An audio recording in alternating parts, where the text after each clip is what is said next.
Hi students, let's have a look at topic 5, encryption, and this is 5.3.2 under Edexcel GCSE Computer Science 2020 spec.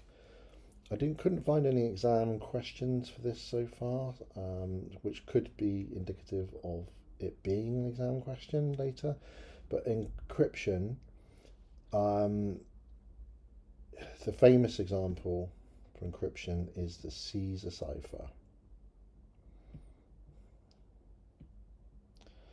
That's the famous one. So, in its simplistic terms, if you've got, I don't know, cat, and you shifted the alphabet by one, so the key is to shift to the right by one, then what would you get? You get D, B, S.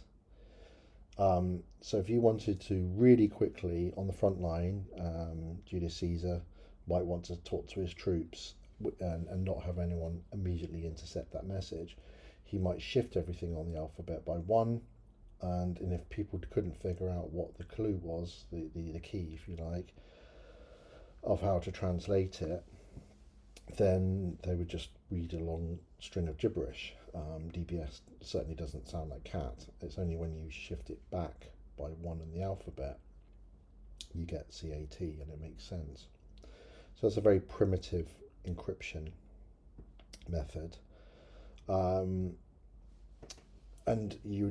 the key, this would be called the key, and you might have a key of, I don't know, 4, where it's shifted along 4 places. Obviously, modern encryption algorithms are far more complicated than that, and they use lots of mathematics and prime numbers and all sorts of things which are very difficult, or even quantum encryption, which means if you even look at the system or observe the system, it breaks, and then people know that it's been snooped on. So encryption could mean you've got what we call plain text, a plain text document, right? And that is converted into something called a ciphertext.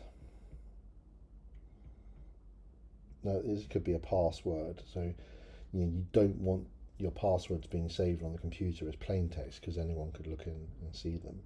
So a password file might be encrypted with a key. So we can put like the key here, there's a little key, and then it translates into ciphertext.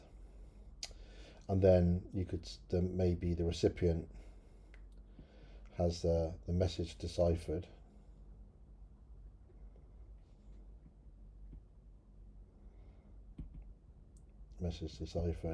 And then we can see the final message again. So sending something over the internet in an encrypted format helps to stop people snooping at it, especially if it's sensitive information. It'll be some sort of mathematical encryption system, and I won't go into anything more complicated than that because I don't think you will need to, but plain text essentially means you might have your password literally written down as, I don't know, password pass123, a really bad password, and then anyone could look at it. So jumbling it up using some sort of encryption algorithm, sending it over to your recipient, and then deciphering it because they know what the key is, so you can read it back on another person's computer, maybe on the other side of the world, as pass123 is the whole idea here. And obviously sending encrypted information is very vitally important for banking transactions and sensitive documents, particularly passwords. Good, I think that's the end of the topic now.